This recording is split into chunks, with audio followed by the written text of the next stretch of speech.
Good morning, good morning, good morning! Magandang umaga sa inyong lahat, mga kapatid, mga kaibigan. Araw po tayo ngayon ng September 10, 2024. Araw po ng Martes dito po sa Pilipinas. Mga kaibigan, kagabi po nagkaroon kami ng pagkakataon na makapag-usap through phone, through cellphone po ni Police Brigadier General Nicolas Torre. Simple lang po ang aking katanungan sa kanya kagabi. Unang tanong ko, ano po ang inyong plano sa mga tao na pilit kayong binabantaan, pilit kayong niyuyurakan, pilit kayong binababoy sa larangan ng social media? Alam niyo po, napakasimple lamang ang sagot sa akin kagabi ni General Nicolas Torre. Walang kailap-ilap. Napaka-gentleman, pinakita ni General Torre kung gaano siya ka-professional na tao. Ang sabi ko nga sa kanya, may balak po ba kayong ihabla, idemanda ang mga taong ito? Alam niyo po kung anong sagot niya? Pabayaan mo na yan ninyo. Pabayaan mo na. Wala tayong planong magdemanda sa mga yan. Diyan ata sila masaya. Ginagampanan lang natin ang ating trabaho bilang police officer. Yun po ang sagot sa akin ni General Torre. Tapos, tinanong ko din po siya kagabi, ano na po ang plano ngayon sa KOGC? Mananatili pa po ba ang mga tropa po dyan? Ang sagot niya, nasa kalakip po ng video. Habang kausap ko po siya, na-record ko po siya kagabi. Napakaganda po ng kanyang kasagutan kagabi. At meron din po siyang mensahe sa inyong lahat, mga kapatid, na kung saan ang kanyang mensahe sa lahat ng mga sumuporta mula sa simula hanggang sa matapos at doon sa mga totoong sumuporta sa kanya, nagpapasalamat po siya sa inyong lahat. Pinararating po yan ni General Nicolas Torre. Maraming salamat daw po sa inyong patuloy na pagsuporta sa kanya at siyempre sa atin hanay ng kapulisan. First of all, sa mga bagong pasok po dito, pakisabi naman po sa ating comment section. Kung kayo po'y taga saan, kayo po ba ay sanlupalop ng mundo, saan lupalop ng ating bansa? Kayo po ba'y nasa Europe? Kayo po ba'y nasa Estados Unidos? Nasa Jeddah? Nasa Middle East? Kung saan po dito sa Metro Manila, paki-comment lamang po para po alam natin kung saan po ba nakakaabot itong ating live dito sa social media. Okay? Paki-comment lamang po kung saan-saan lugar po kayo sa ating bansa. Unang topic po natin, ipapakita ko po sa inyo at ipaparinig ko ang aming pag-uusap ni Police Brigadier General Nicanor Torre. Kagabi po ito. Totally, gusto ko na siyang tawagan nung isang araw pa. Ang ginawa ko, hindi ko muna tinawagan dahil nga ang sabi niya sa kanyang mga posting, huwag niyo akong tawagan. Ang tawagan ninyo, ang tanungin ninyo, si Police Colonel Jean Pajardo or yung PIO Chief ng Kamkrame. I think, naintindihan ko po yun, yung mga sinasabi ni General Torre dahil may order nga sa taas mula sa DILG Secretary na siya ang pwedeng opisyal na mag-explain about sa mga fake news na kumakalat nung isang araw pa dahil doon sa pagkakahuli o pagkakaaresto ni Pastor Apollo Kibuloy. Kaya po, naintindihan po natin yun na hindi pwede po magsalita. Siyempre, ang mga kapulisan po natin, sumusunod po yan sa nakakataas sa kanila. Yan po ang kanilang mandato. Sinusunod po nila ang kanilang mga superior or yung higher official. Kaya hindi po nagkasalita si General Torre nung mga sandaling pong nung nahuli na si Pastor Apollo Kibuloy. Kaya mga kababayan, ito po ang ating video na interview kagabi kay General Nicolas Torre. Siyempre, maraming salamat po kay General Torre dahil kahit na paano, napagbigyan niya po ako na sandali na siya'y mapanayam kagabi. Ito po. Yes. Hi Sir Nick, magandang gabi po. Kung ano ang gagawin legal matter doon sa mga vlogger na bumaboy sa inyo, yung mga nagbanta sa inyo? The Quezon. Yes, sir. Opo. And then, sir, o nga pala, sir, siyempre, sir, marami sa inyo sumuporta ng mga viewer, ng mga panonood. Ano po ang inyong gusto nyo pong iparating, sir, sa kanila? Ay, ako nagpapasalamat sa aking mga supporters talaga, yung hindi bumitaw, ang hindi nag-alinlangan, at yung talagang hindi talaga nag-question yung mga ginagawa natin. Yes, yung mga, kung naman, iyak na lang sila, iyak mo sila. Alam natin, umiiyak ka mga yan, hindi nila matanggap ang kanilang pagkatalo dyan. Yes, sir. Yun nga, alam mo, pag makakita ako ng mga palkups, pinababayaan ko lang sila magsalita kasi makikita sa kanila pagsasalita kung gaano sila, yes, sir. anong klaseng tao sila. Yes, sir. Yes, sir. Opo. Tapos, sir, bibitawan na ba ang KOGC? Tapos na po bang operation po doon? Kasi may mga nagtatanong, paano daw yung mga iba pa pong mga nakatago daw doon, mga kabataan na pwedeng ma-rescue? Aba, ang hinahanap natin ngayon dyan, yung mga complainants. Oras na may complain sa amin yan, recalling yung KOGC na yan. Wala na yan. Saka, I think what happened is that it will wake up a lot of parents na hindi safe na lugar para sa mga kabataan ang KOGC, lalo na sa mga batang babae. Yes, sir. Sir, huling mensahe, sir. Meron po ba kayong naisiparating doon sa mga supporter ni Apollo Kibuloy na nanatiling naniniwala pa rin sa kanya? Well, as the days goes by, ako'y naniniwala na eventually ma-realize sila ang kanilang mga paniniwala. Sana sila ay mag-re-examine ng kanilang mga sarili, ng kanilang pinaniniwalaan, mga pananampalataya nila, para naman ay makita nila ang katotohanan. Sapagkat kitang-kita, nasa harap na nila ang nagsusumigaw ng mga ebidensya kung ano talaga ang pinagkagagawa ni Apollo Kibuloy. Opo. Sir, maraming salamat sa time, sir. Alam ko, sir, busy kayo sa pamilya nyo rin ngayon dahil nga anniversary pala ng inyong mag-asawa. Salamat, sir. Salamat po. Salamat, sir. Salamat. Ayun po ang ating ipanayam kagabi kay General Torre. Mga bandang 7 PM kagabi, tinawagan ko siya. Sinadya ko po siyang tawagan kagabi na gabi na. Kasi alam ko po, napaka-busy kahapon ni General Torre. Kabilaan yung mga interview, kabilaan yung mga tawag. Siyempre, hindi naman tayo media eh. Social media vlogger lang tayo. Kaya sabi natin, pabayaan na lang natin ang mga yan na silang mauna, silang magano, di ba? Kaya at least natawagan natin at ako naman nagpapasalamat kay General Torre kahit na tayo ay isang simpleng mamamayan lamang, ika nga napagbigyan niya po tayo na siya ay makapanayam kagabi. Kahit kahapon di ko na siya pinersonal kahapon sa Camp Crame dahil maraming amoy yung kahapon doon eh. Lalo-lalo na magigigil na naman sa akin yung mga galit sa akin ng mga tauhan ni Kibuloy. Kaya kahapon, tawag na lang sa phone. Sir, maraming salamat po sa time. I hope, see you soon. Magkikita ulit tayo. Dasal ko na maging successful pa muli ang inyong mga aktibidades sa mga susunod para sa ating bayan, para sa kaligtasan ng mamamayan. Marami po ang sumusuporta sa iyo, General Torre. At siyempre, sa hanay ng ating kapulisan. Oo. At magandang umaga sa ating butihin National Capital Region Police Chief, Police Major General Jose Melencio Nartatis Jr. at sa mga magagandang taga-PIO ng NCRPO. At sa mga alam niyo mga kababayan, huwag din po natin kakalimutan yung mga kasama, mga katuwang ni General Torre. Huwag natin kakalimutan mga yun. Kasi hindi po magtatagumpay si General Torre sa mission niya kung wala pong katuwang ng mga kapulisan, na mga nagtyaga. Talagang nagtiis kahit na hindi na magaganda ang pinagagawa ng mga kabila na kuwan. Pasalamatan din po natin. Yan, yung hanay ng AFP. Sinabi nga ni Secretary Abalos kahapon, katuwang din nila ang AFP, ang Air Forces of the Philippines, sa pagkaka-aresto na yan. Kaya maraming salamat sa ating mga kapulisan, sa mga militar, dahil hindi po magiging matagumpay po yan kung hindi dahil po sa kanilang ginawang pagtulong-tulong, pagsama-sama para maging matagumpay. Kaya huwag natin kakalimutan yan mga kababayan na pasalamatan yung mga kapulisan. Hindi lang po si General Torre ang nasa likod dito. Sabi nga sa mga balita, 4 na region ba o 5 region yan?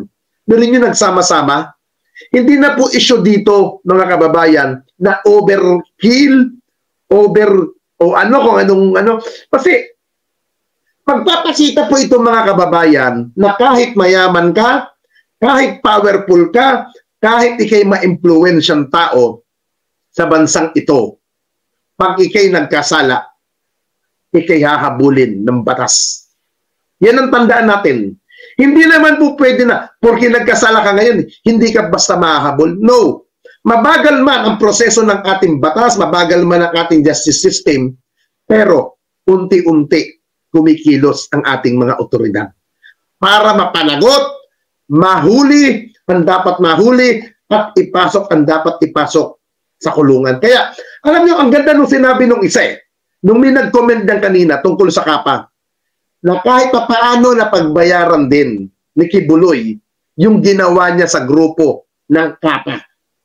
Yeah, tama yung sinabi niya. Dahil ang Kapa po, napag-initan din niya ni Kibuloy nung panahon ni Duterte.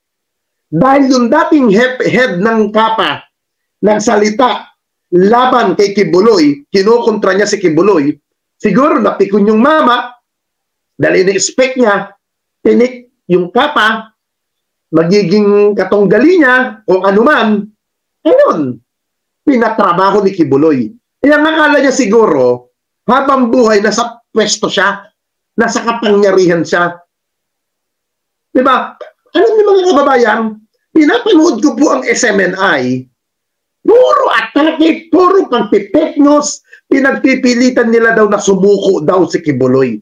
Alam niyo mga kababayan, saan tayo maniniwala?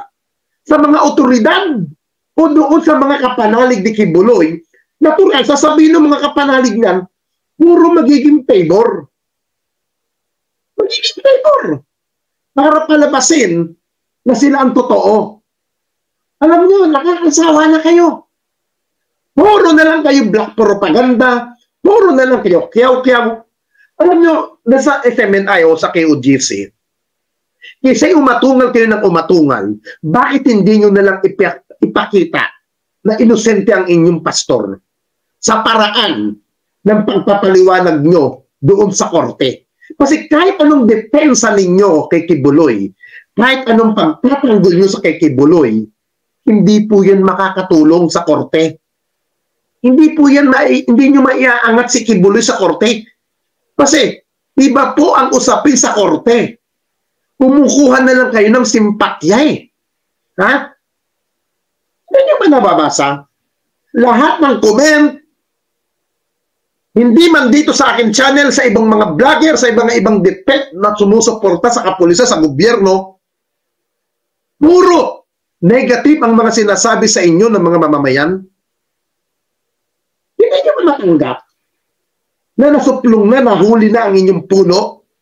Ngayon, gusto nyo ng hustisya. Gusto nyo ng katarungan.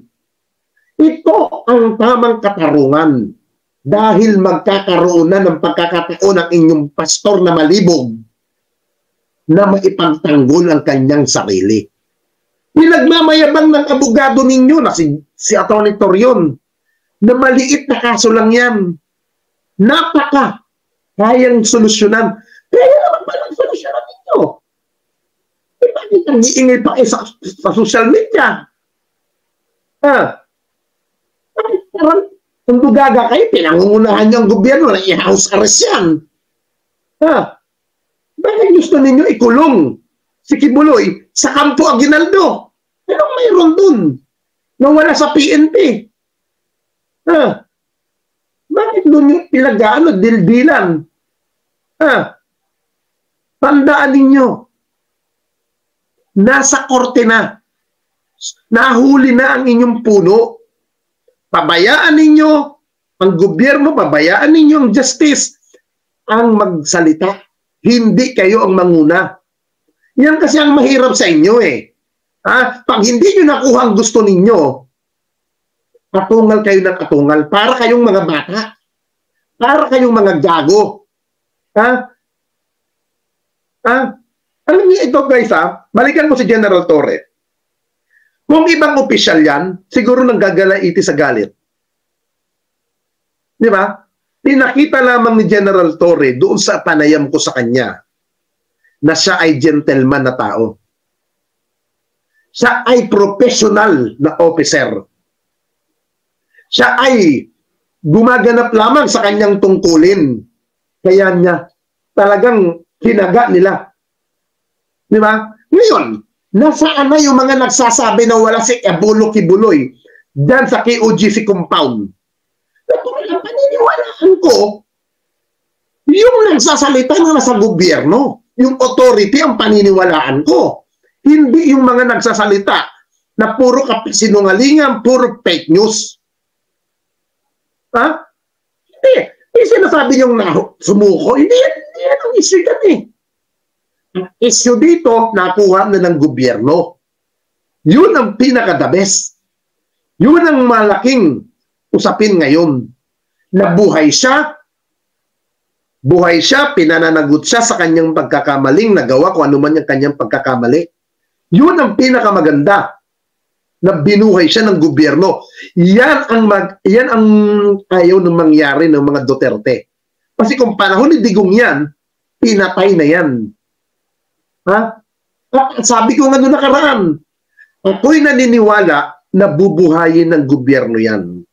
Mas nanaisin ng gobyerno na makulong si Kibuloy at panagutan ng kanyang mga kaso kung ano man ang kasong yan na hindi katanggap-tanggap. Ha? Kaya, yung pinagmamayabang ng mga supporter ni Kibuloy na inosente, yes, totoo naman, inosente pa rin naman si Kibuloy.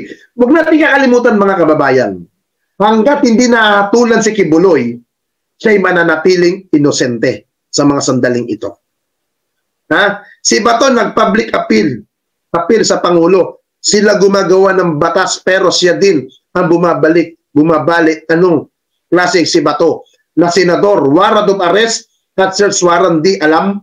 Di ba? Ito nakakatawa mga kababayan eh.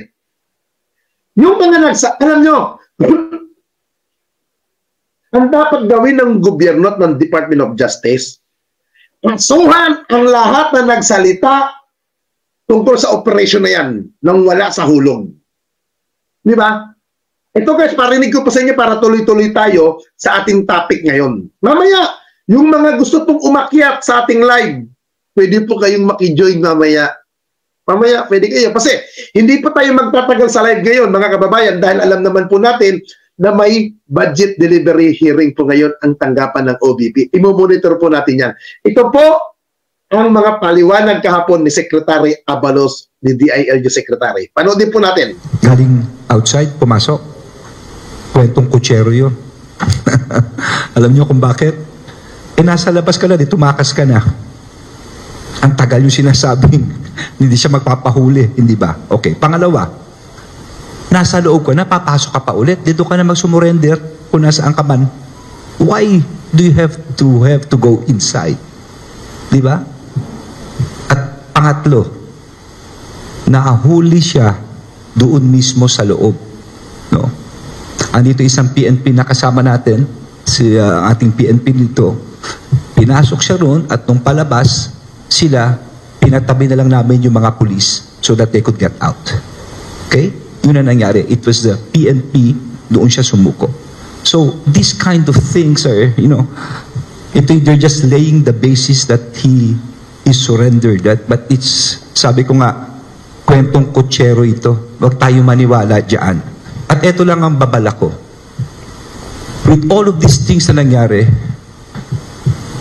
I'm sure someone should be guilty of obstruction of justice for harboring, concealing, someone who is wanted by law through this warrant. And let me remind you of PD 1829, obstruction of justice.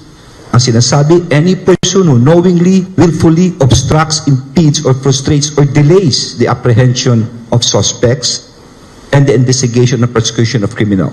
And of course, letter C, ito harboring, concealing, facilitating the escape of any person he knows or has reasonable ground to believe or suspect has committed any offense under existing penal laws And letter I, giving of false or fabricated information to mislead or prevent the law enforcement agencies from apprehending offender or from protecting the life or property or the victim, or fabricating information from the data gathered in confidence by investigating. So, I'm sure maraming papasok dito. Bakit? Sabi nga ni Chief, maraming panlilinlang na ginawa. Pangalawa, ang publiko mismo ang testigo rito kung paanong ilang beses kami pinigilan si General Torre. No? Marami. So I think, babalik na rin ko ngayon ang tanong. Huwag na natin pag-usapan itong surrender thing na ito because I know all the while na sinasabi lang galing sa labas papasok. Yan. Narinig niyo po, malinaw. Nahuli si Kibuloy sa loob ng compound. Hindi sumuko. Opisyal ng gobyerno po yan. Okay? Natural. Yan ang ayaw aminin ng SMNI. Di ba? Kasi nga, malaking insulto sa kanila dyan eh. Alam nyo guys, kaya po nila pinagpipilitan, mga kababayan, na sumuko, hindi daw nahuli, kasi kahapon po sa press conference, may mga kakasuhan ng gobyerno na kumukup-kup kay Kibuloy. Mga taong mga nagtago kay Kibuloy. Kasi bawal po yan eh. Pag wanted ang isang tao, pinaghahanap ng batas, bawal mo po yan itago. Bawal yan. Kaya, normal na sabihin ng kampo ni Kibuloy na pasisinungalingan nila yung mga sinabi ng gobyerno na nahuli yan. Normal po yan. Normal po yan. Kaya intindihin na lang natin ang sinasabi ng mga tagasunod ni Kibuloy na fake news daw ang gobyerno, mali daw ang impyerno. Di ba? Tama ka. Donho. Malaking sampal yan kay Bato na nagpahiring gamit ang pera ng bayan para lamang ipagtanggol ang isang kriminal na nagtatrabaho. Siya para lang sa kaibigan niya na pinaghahanap ng batas, hindi para sa bayan. Nakakahiya. Oo. Kaya doon sa kaibigan ko dati na Kalburin, na nag-add pa sa akin, hindi kita ina-accept. Ikaw ang una nag-unfriend sa akin, wala akong panahon makipagplastikan sa'yo. Wala akong panahon sa'yo. Ikaw ang nag-unfriend dahil hindi mo nagusto yung mga sinasabi ko sa vlog ko, tapos ngayon mag-a-add ka uli. Hindi ka kawalan, iho. Hindi ka kawalan. Hindi ka kawalan.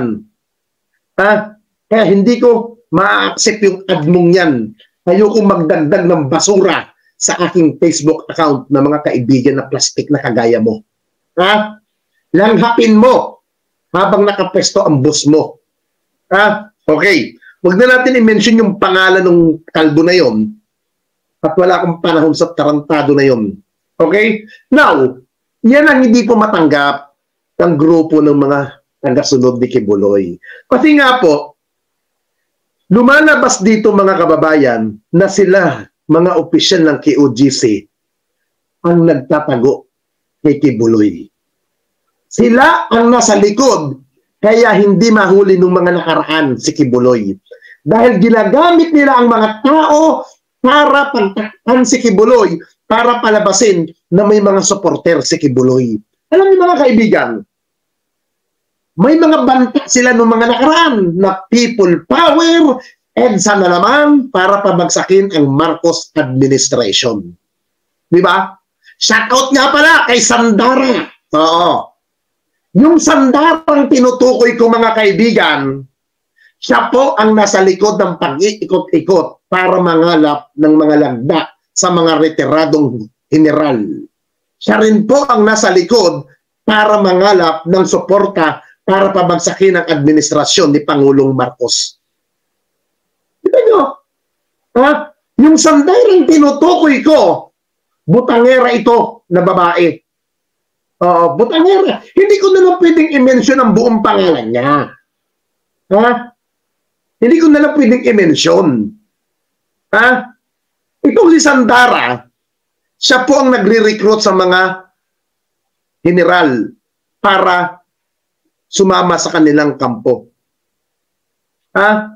Sila po yung mga nasa likod para sirain ang administrasyon na to. Para makabalik na sila sa gobyerno at sila naman ang makapaghari uli at makapagkulimbat. Ha? Ngayon, ang tanong, sinasabi ninyo 8 million o 7 million kayo? Tapos, 7 million nyo o 8 million na pwersa ninyo. Bakit hindi nyo magawa mapamagsak si Pangulong Marcos? Hanggang bantak na lang ba kayo? Ha? Hanggang paawa effect na lang ba kayo? Ha? Ganun na lang bang gagawin ninyo? Ang magpaawa, gumawa ng fake news sa inyong mga istasyon. Ha? Yung ginawa ninyo sa ABS-CBN. Ha? Yung pagpapasara nyo sa ABS-CBN na kung saan libo-libong mga empleyado ng ABS-CBN ang nawala ng trabaho. Ha? Ano na? Ha? Di ba tuwang-tuwa kayo dyan, mga taga-SMNI? Tuwang-tuwa kayo sa nangyari sa ABS-CBN? Ngayon, balik pa rin natin. Yung iyak, yung sama ng loob ng mga empleyado ng ABS-CBN na ginawa ninyo sa pagpapasara. Ngayon, ibalik natin sa inyo. Yung nararanasan yung sama ng loob ngayon na sinasabi nyo hindi binibigyan ng hustisya ng gobyerno. Di ba naramdaman nyo rin ngayon kung paano kayo nagkakaletse-letse? Di ba? Tapos ngayon sasabihin nyo, justice. Ngayon na, panahon, magkakaroon ng justice, magkakaroon ng kalinawan sa kasong yan. Di ba? Kaya mga kaibabayan, ipagdasal natin ang gobyernong ito. Ipagdasal natin ang judge na may hawak ng kaso na huwag siyang magpadala kung anuman ang pambubuli, anuman ang gagawin ng grupo ni Kibuloy para harasin ang judge. Huwag tayong umano, mga kababayan. Ha? Huwag tayong pumayag doon. Ipagdasal po natin, mga kababayan, ang ating mga otoridad na kung saan yung mga otoridad nabigyan sila ng kapangyarihan, malaking kalakasan at kaisipan para magawa nila ang kanilang mandato, mga kababayan, na naaayon sa batas. Ipagdasal po natin yan. Pasitanda po natin, kahit nakapres ang pera ng Kibuloy, may pera pa din naman yan, mga naitabi na kas. Kaya mga kababayan, ipagdasal natin na huwag magpapadala ang judge sa mga kahututan, kaiklabuhan, kasinungalingan, at kung anong pangaharas na gagawin nila para lamang mapasunod nila ang judge na mangyaring gusto nila na magkaroon ng house arrest. Hindi kailangan ng house arrest dahil ligtas si Kibuloy. Tandaan po natin, sabi ko nga, nung isang araw, ako'y naniniwala pananatiliin ng gobyerno na maging maayos ang kalalagyan ni Kibuloy. Habang inaayos ang kaso, ako'y naniniwala na magiging ayos ang takbo ng kasong ito. Kaya mga kababayan, huwag po tayong pumayag sa gusto nilang mag-house arrest. At sana hipuin ang puso't damdamin ng judge na huwag magpadala. Kasi napakalaking bagay po yan, mga kababayan. Kaya po, mga kababayan, nanonood po ngayong umaga na 2,830. Ipagdasal natin yung judge na huwag sanang magpadala kung anuman ang offer ng kabila, kung anuman ang diktang gusto nilang mangyari. Sana mapanatili si Kibuloy sa loob ng kulungan. At makita niya ang kanyang nagawa na pagkakamali, kung totoo man yan, ay mapagdusahan niya. Hindi exempt, hindi katanggap-tanggap, mga kababayan, na porke kilalang tao, porke personalidad yan, ay gusto nila ipa-house arrest daw or ilipat daw sa detention cell ng AFP, Hindi ka tanggap-tanggap yan. Walang banta sa buhay ni Kibuloy, mga kababayan. Kasi sabi ko nga, pag anong mangyari dyan kay Kibuloy, malaking issue yan. Baka maaaring maging yan pa, maging bunga ng gulo. Magagamit nila yan eh.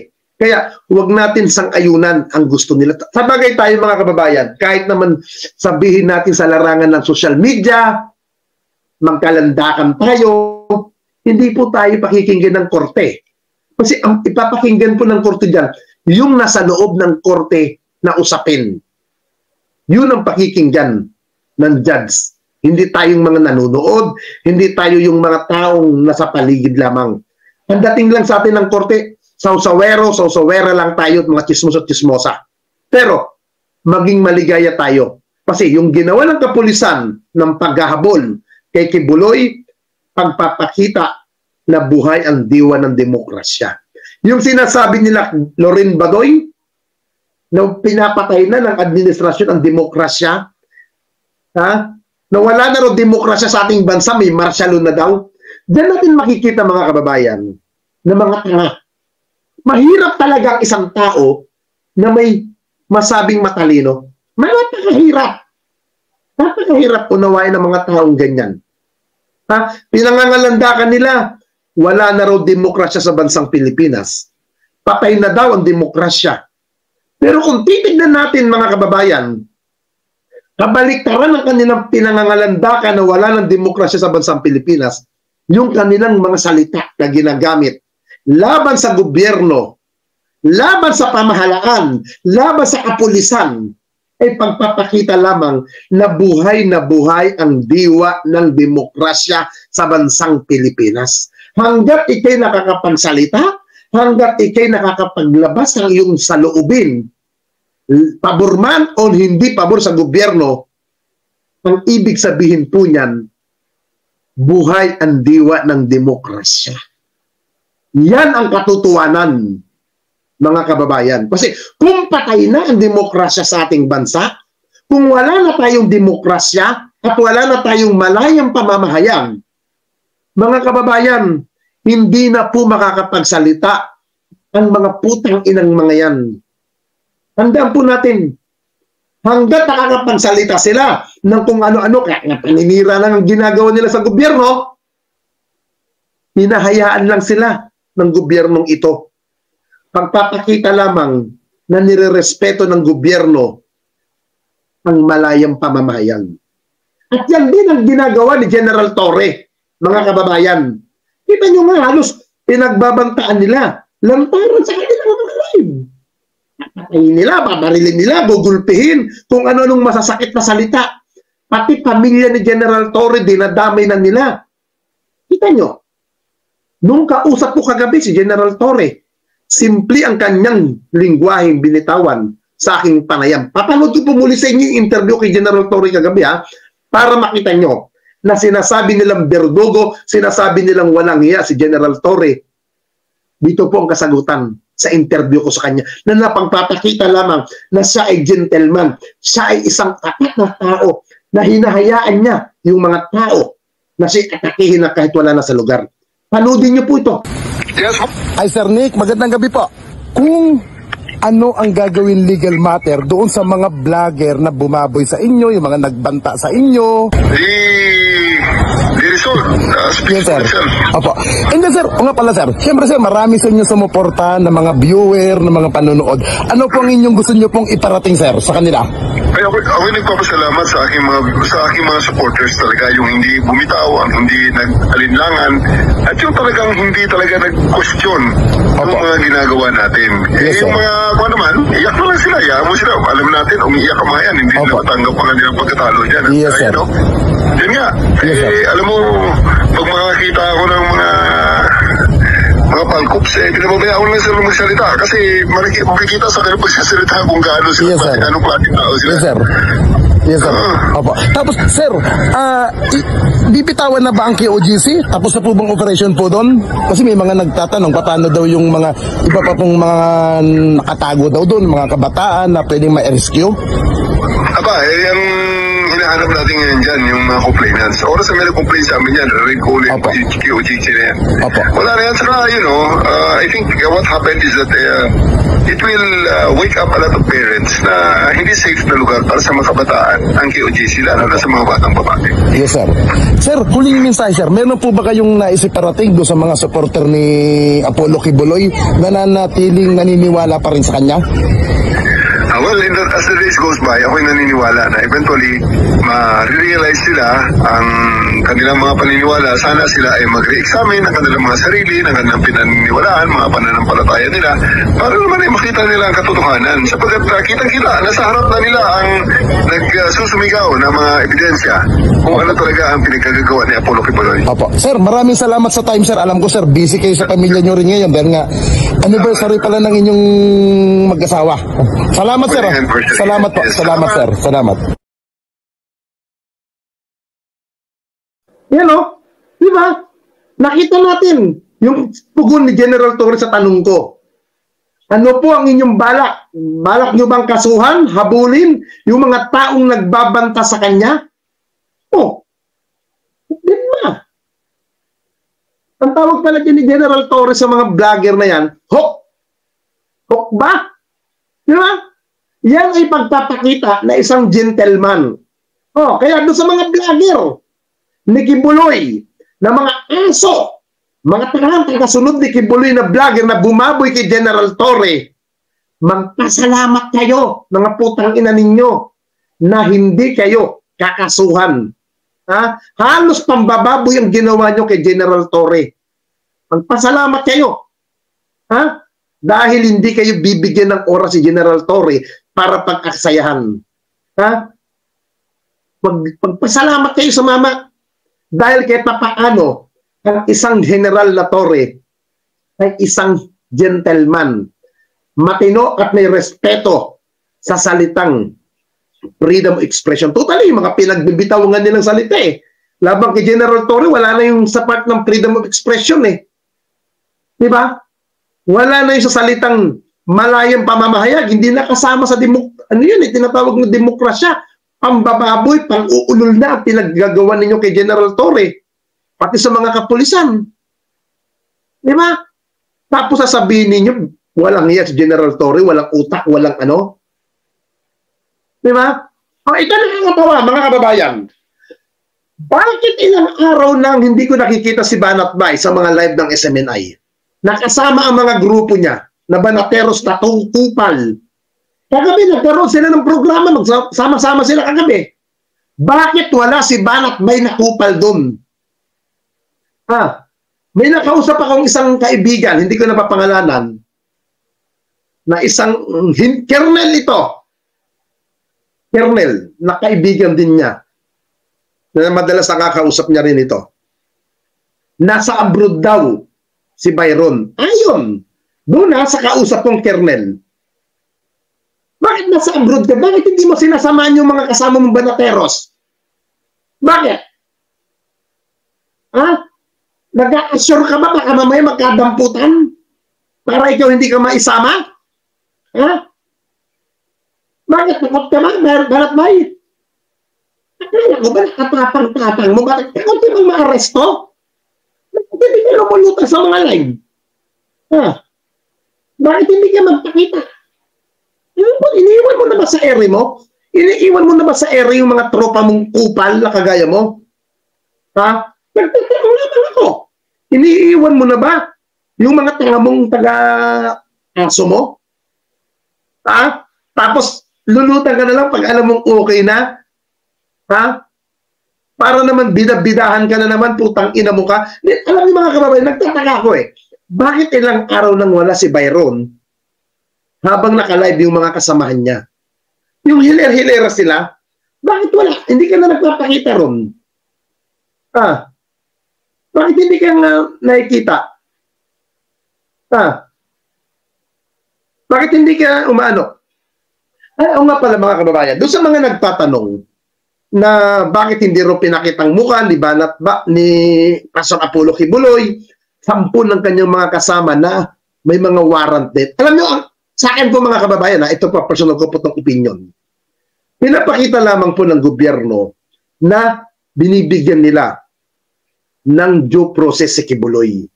May tinatawag po tayong human right, labag pangkarapatan ng tao, or data privacy. Meron po tayong tinatawag na ganun mga kababayan na nirerespeto ng ating gobyerno. Huwag na po natin urirati kung bakit may face mask, bakit naka-face mask si Kibuloy. Siyempre po may abogado yan Diba? Para hindi rin mapulaan ng ating gobyerno, bakit nyo basta tiyaharap yan ng ganyan? Diba? Kaya ang nakikita ko po dyan, due process pa rin ang ginagawa. Binibigyan pa rin si Kibuloy ng karapatan niya. Kaya, tinatakpan ng mukha niya nung hinarap siya kahapon sa press conference. Sa akin, hindi na po sa akin problema yan Hindi na po big deal sa akin yan Kung may pagtakip, di ba? Ipagpapakita pa rin na may respeto pa rin ng gobyerno sa kanya. Na siya ay ginagalang bilang isang akusado, bilang isang suspect. Kaya tandaan po natin, akusado pa lamang naman si Kibuloy. Wala pa pong final decision sa kanya. Kaya, bigyan pa rin natin ng karapatan yung mama, mga kaibigan.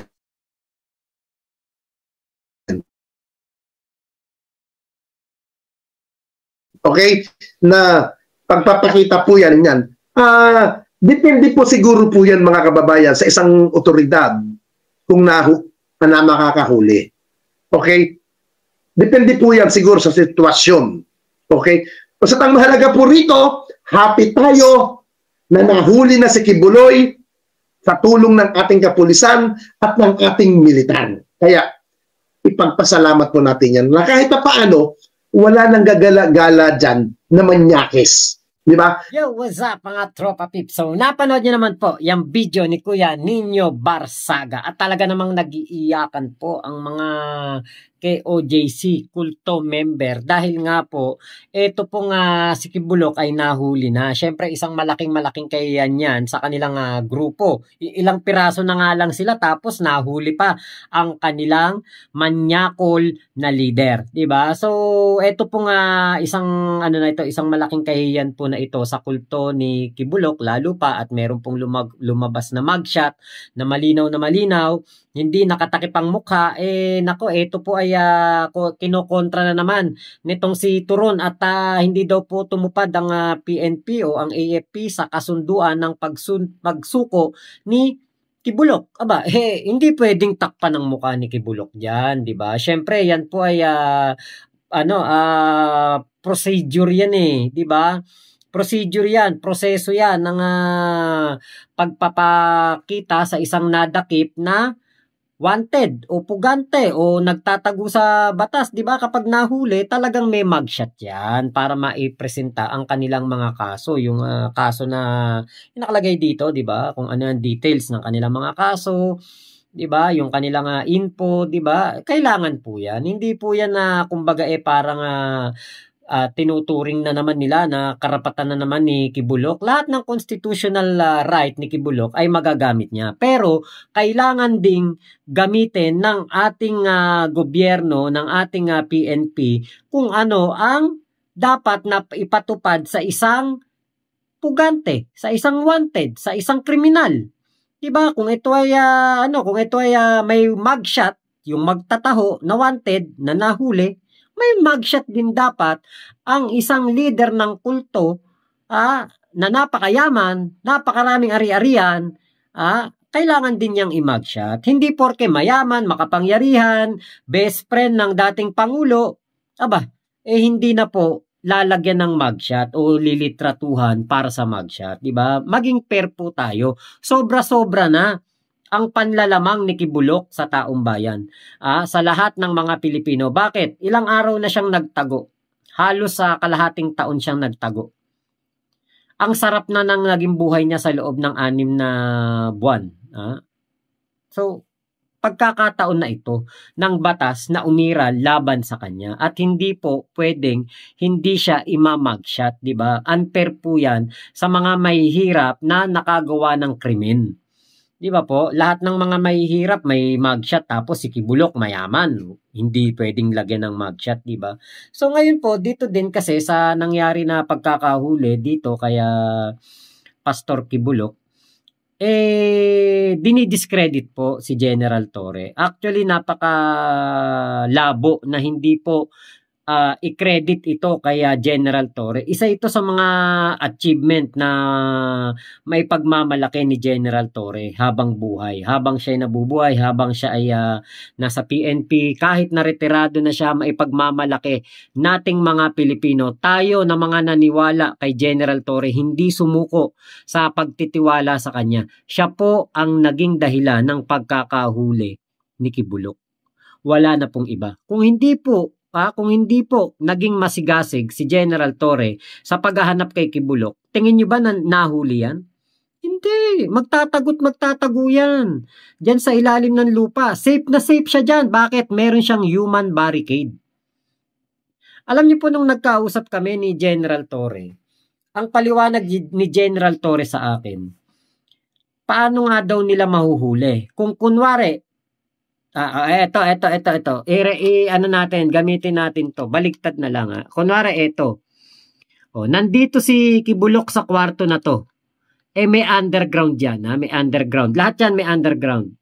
Pag si Kibuloc nandito at papasukin na ng mga kapulisan, bago makapasok si Kibuloc sa kwarto na to, kakapkapan ng mga miyembro ng KOJC. O kita nyo, saan ka nakakita? Pulis kakapkapan ng KOJC member. Magtatago muna si Kibuloc, saka pa lang nila papapasukin. So, kumare, papasok na dito, lilipat dito sa kabilang kwarto. Pag pupunta naman sa kabila, kakapkapan ulit at katakot-takot na delay ang gagawin para po talagang makatakas si Kibuloc. Pag napunta naman dito, lilipat na naman dito si Kibuloc.